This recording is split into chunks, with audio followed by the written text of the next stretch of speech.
As the province continues to battle with access to water, Gauteng Premier Panyaza Lesufi, during his State of the Province address yesterday, announced a 760 million rand water infrastructure upgrade plan, which will see the construction of new reservoirs, pump stations, and pipeline upgrades. In February 2025, Lesufi identified 13 priorities in his address aimed at tackling Gauteng's most pressing challenges. And the Premier now joins us to reflect on the year past and to go into the year ahead. Premier, thank you so much for the time. Good morning. That was 2 hours on stage yesterday, and you made it to studio more than just on time. You were early. We appreciate that. Thank you so much. No, thank you so much. And thanks for the opportunity. A lot of questions still to answer to, because the water crisis isn't necessarily over. There are parts of the country, parts of Gauteng, should I say, that, yes, you've solved, but it's not over. Indeed. Once more, thank you for this opportunity. I think we're hovering around 95% of areas that are covered now in terms of water availability.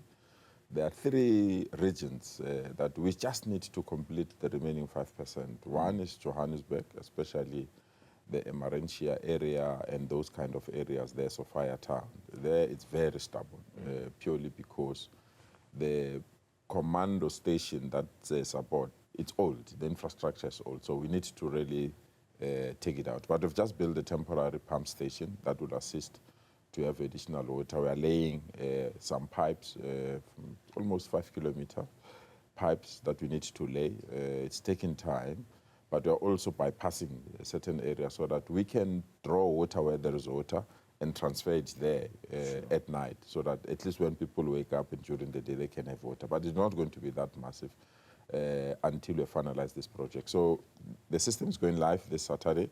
There's another pump station that is also going live next week. So if we have those 2, in the meantime, people start to access. Because you say in the meantime, because my worry then is that this is short-term strategy. No, it is. It is. The longer term, you're building up to a community in which people get an influx into Gauteng, particularly into Joburg, and you need to build these pipes for the future. Well, that's where I think we dropped the ball, to be quite frank, to expand our infrastructure. But secondly, is to have enough storage, so that even if there are minor disruption, at least you have stored water, you use the one that you have stored to assist us. So that's where we are putting a huge investment there. But at the same time, we're expecting a lot of water from the Lesotho Highlands. So we've been expanding our pipes so that we can accommodate, as you say, migration. We can also accommodate new developments, because Gauteng is growing literally every day, you know. So we need to put the necessary systems to accommodate that. But we are also grateful to some private developers. I mean, in Midrand, we're putting a 20 megaliter reservoir, and private sector came and say, we'll add 10 million liter storage for government. So it is partnership that works, and partnership that you need to resolve some of our challenges. One imagines then that we're no longer running to hotels? no more running to hotels to I think I was misunderstood, but South Africans being South Africans, that is why even yesterday I apologized. I mean, I was at the conference and I sneaked out because I didn't feel comfortable. Unfortunately, it was misconstrued the way it was. But I apologize. I hope South Africans will forgive me. Fair enough, and I think they'll forgive you if you get the problem sorted. I think that's the first and most important thing. We have no choice. Another part: traffic lights and potholes. These are the actually. If you can add street lights, to be quite frank, these are the things I really feel should be basics. I thought we had a new technology, especially on the traffic lights. We do. It's just that we have a high level of vandalism. Because of the trust deficit between government and society, there are people that are taking advantage that, I can tell you freely, to score cheap political points. They know if you've got functional traffic lights, you have no potholes, or you have street lights that are functional, people will appreciate what government did. What they are doing, literally every night, if you fix a traffic light, when you go to the next one, the previous one is vandalized. I mean, how many times you drive, you see traffic lights lying on the road? I mean, who will do that? What will be the purpose of that? That when a traffic light is functional, you feel you should put it down. When street lights are functional, you feel that you should cut the electricity supply. So we've engaged CSIR, which is our research unit of government. They're coming out with another one. We are now piloting it on the south of our province.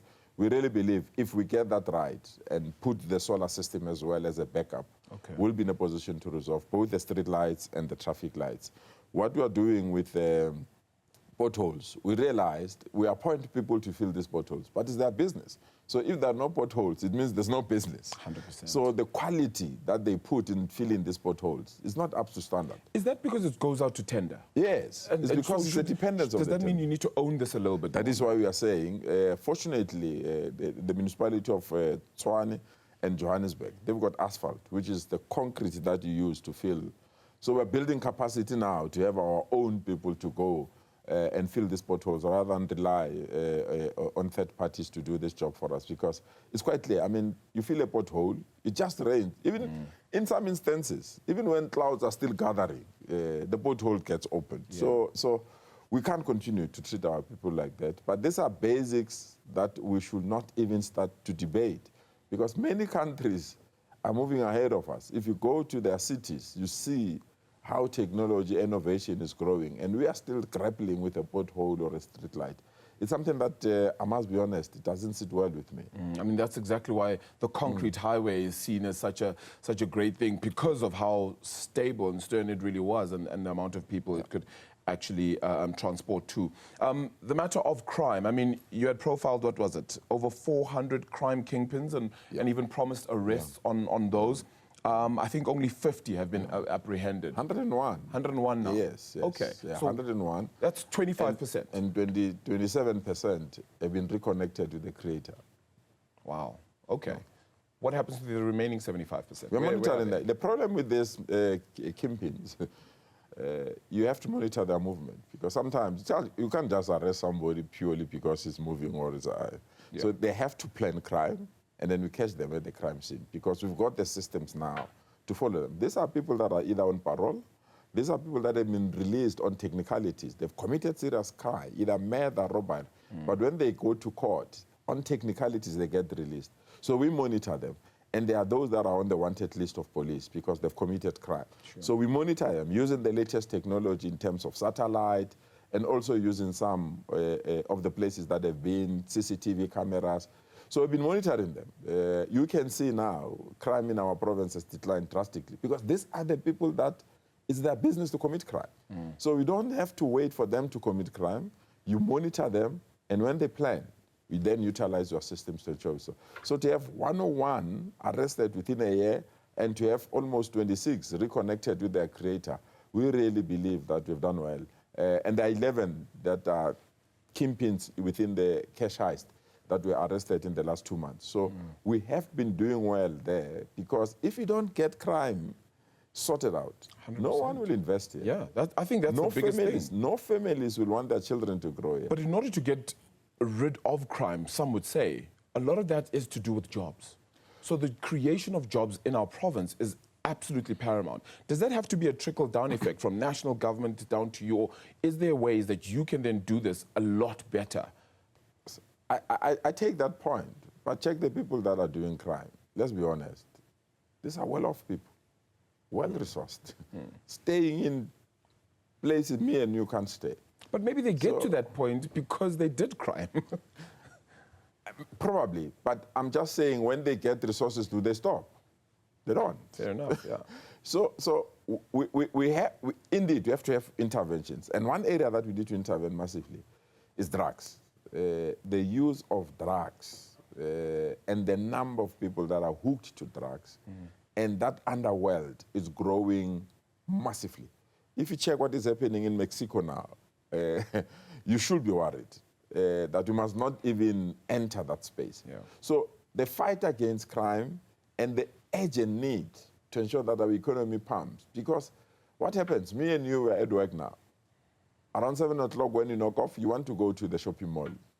You are confronted by shopping malls that are closing purely because they're scared of crime. Yeah. So we've identified Sandton, Mall of Africa, Menlyn Main in Tshwane, to say, let's put all the relevant energies as law enforcement agencies so that they can be the safe areas where people can go there anytime, so that we don't have problem of crime. Hopefully that spreads out then, right? Because it's yes, smaller we want to malls start 3, monitor that, and then expand it, so that you can go and buy your T-shirt or whatever you want. Timelines? Around midnight. We started with the 1st of June for Sandton and Mall of Africa. So you're saying by 1st of June? Yeah, by 1st of June. Okay. You'll see visibility. We want to have permanent roadblocks, visibility of police, police not in uniform, monitoring situation, so that people can feel safe and come back.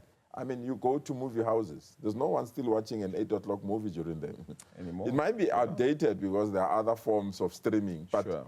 there are some people that still want to go out and watch a movie, and they can't purely because if they succeed in watching the movie, going back home, they either be hijacked or not. I mean, check the statistics that we released yesterday. Of the 30 police stations across the country, 21 are in Gauteng. That has the highest number of hijackings, which simply means we are the capital city of hijackings. And if you can't stop it, you are not going to be in a position to attract people to come and invest here.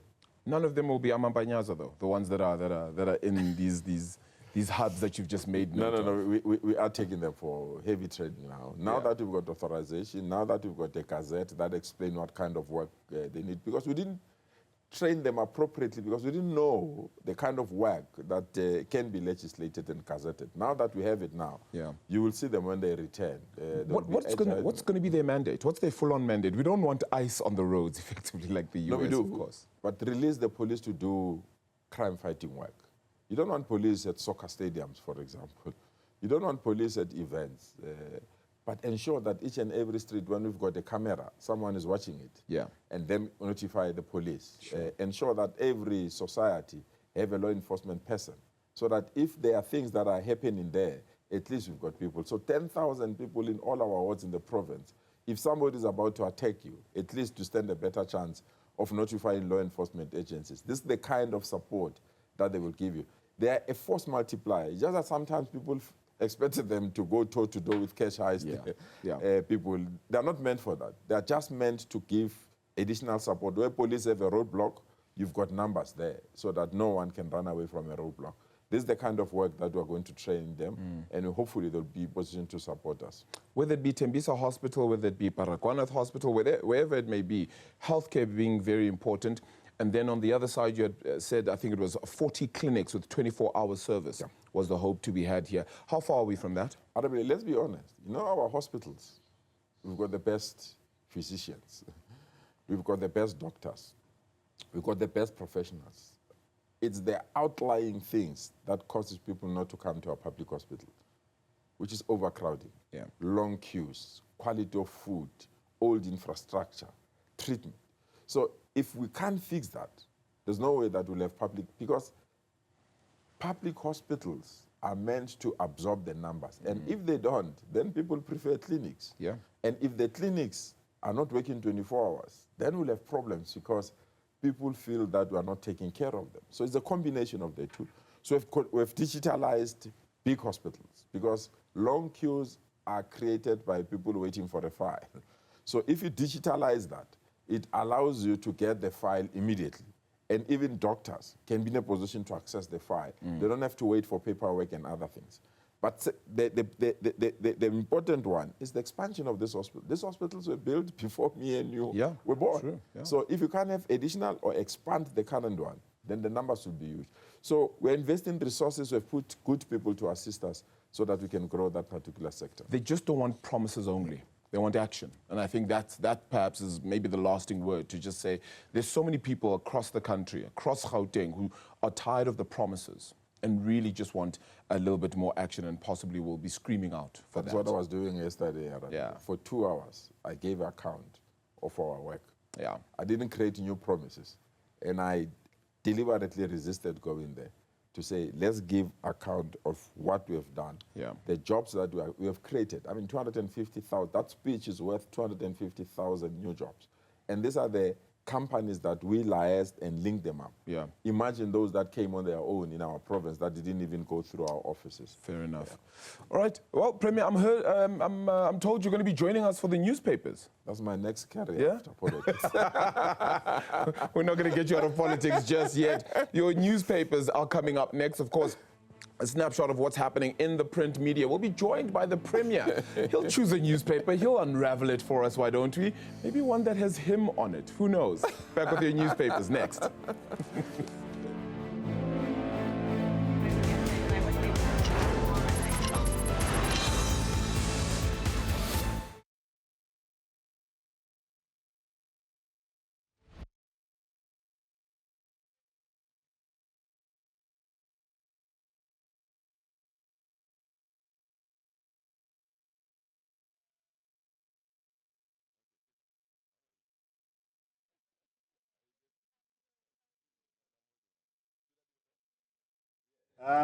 We're going to find out now. Prem, what are you thinking? What are you thinking of? Which paper are you looking at?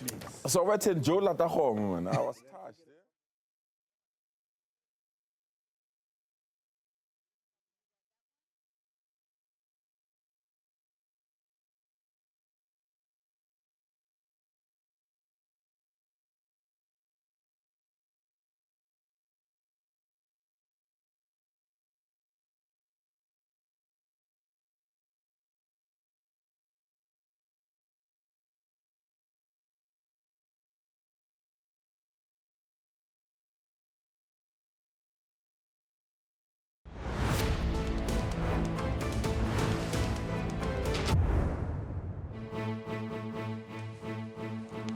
All right, we have an extended feature on the newspapers this morning, joined, of course, by the Gauteng Premier Panyaza Lesufi. Thank you so much for that.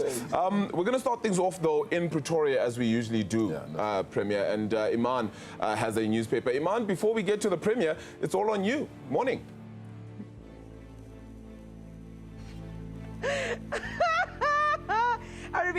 I just love the fact that this newspaper segment is just taking on a life of its own. I know it's the Premier's favorite segment on 405 AM Report in the morning, so it's wonderful that you've roped him in to do the papers with us.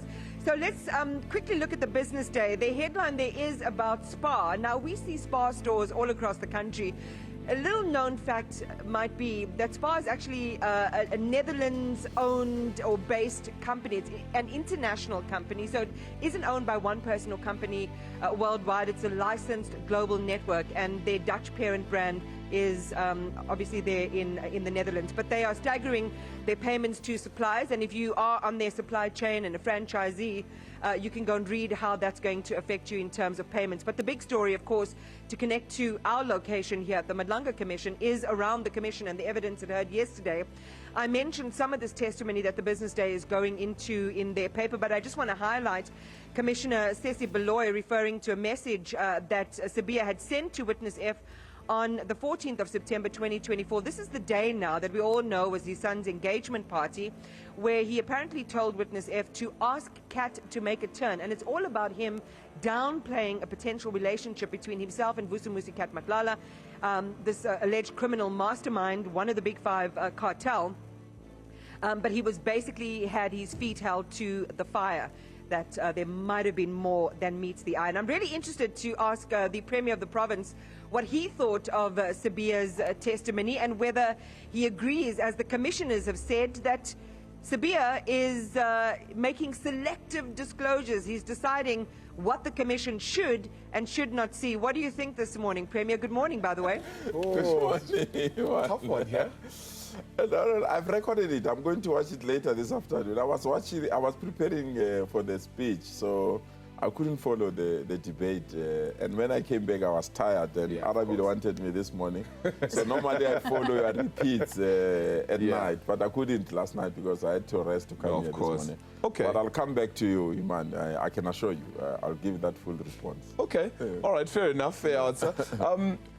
Premier, shall we get into your newspaper? What are you going to look at this morning? I have the Sowetan. Unfortunately, it's sad news. You know, I always tell people, before there were presenters, TV presenters, before there were influencers, before there were bloggers, there was Joe Latahong.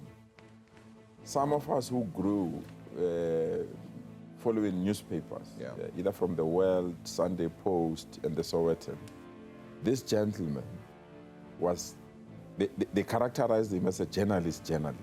It's somebody that you go to when you have to have a story and how to write that particular story. And certainly passed on over the weekend, ending a history and a chapter in journalism And I want to extend my sincere condolences to his wife, Angie, and those within the journalism sector. This is indeed a sad week for us, and we share their pain and frustration and hope Joe Latahoma will be in a position to rest in peace. Yeah. 50 years of active service. Yes. Yeah. In the media space. He came from that golden generation of journalists and a golden generation at the Sowetan. I mean, if I think about from a sporting perspective, the trio of Sowetan journalists that actually coined the phrase that we use every single day now, Bafana Bafana, right? It's them, yes. It's them. So and was a soccer fanatic. He loved sport. They've won awards with SAFA, actually. And he also wrote a book about sport. And he's a good writer. I mean, was a public advocacy for institutions that are monitoring media houses. And really a sad day. And I hope the family will be strengthened during this period. I suppose that story is actually sandwiched by the two parts that are most important here. Tembisa residents stoking fire. The other one is your pledges to end the water crisis.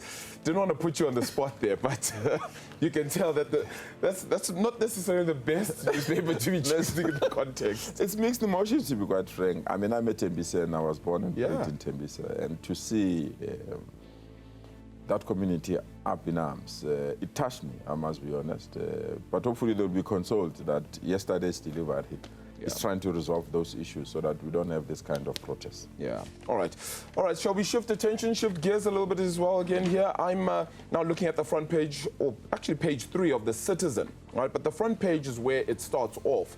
And The Citizen then says 3 murdered every hour. Those are just the crime statistics here. This is the shocking statistic released by the South African Police Service, hailing a 10% year-on-year decrease in murder cases. So over 600 is the number of cases that we've dropped by on an annual basis, or rather on a quarterly basis. That was between October and December of last year. But it's not good enough, say experts, calling the absolute scale of the violence devastating as well as unacceptable. Just to give you a quick lowdown on these numbers, October to December, as I said, of last year, so 6,351 were the murders. That's down 602 versus the year before. But we still have 127 rapes per day and more than 5 rapes every hour in this country. Just quick statistics, David Bruce, a consultant specializing in police, saying that the violent death of thousands of young men is something that people don't get upset about. There are aspects of the problem of murder that are talked about. For instance, the murders of women and farmers. South Africa is only selectively paying attention to murder. And I just thought, oh, that's actually a fascinating way to kind of look at it. And there are 2 tools, Aravile, that if you can't get them right, those statistics will continue. 1, it's weapons. Check the guns that are used there. 2 is the getaway cars. Because people hijack, steal cars, commit crime, use it to run away. So if you can't get those 2 right, those statistics, unfortunately, are going to be with us for quite some time. Do you think we need tougher laws than on gun handling? We have no choice. An extreme radical gun laws. Extreme. Sure. Because, remember, an illegal gun was once a legal gun. Yes. There's no gun that starts being illegal. It was once legal and it went into wrong hands. So we need to have extreme legal laws that will really control the guns. We can't have a society where guns are easily available. I mean, I go to a shopping complex sometimes. You have one person surrounded by 19 people carrying heavy guns. We can't have that sign. So those statistics are indeed disturbing, worrying, but we must get things right. Yeah, and the oversight of it as well. So I'm looking at the back of the Business Day, the Sports Day, a picture of Proteas paceman Marco Jansen, and we know that they're preparing for their next fixture against the West Indies at the T20 World Cup. So that brings a smile to your face. No, I panicked when, I mean, they scored less than 200 when they're playing India. I must be honest, I panicked. Yeah. I thought they're not going to defend it, but wow. The first ball, when we got them out, I was saying, that's it. That's how it's supposed to be. I'm also looking at the alleged racist suspended, and that's Gianluca Prestiani, who allegedly hurled racist abuse at Vinicius Jr., and that replay coming on Wednesday, but he's going to be suspended for that match. And I'd love to hear your comments on that, Premier, but I believe we're going to go to Iman quickly. She's out in Pretoria. Iman?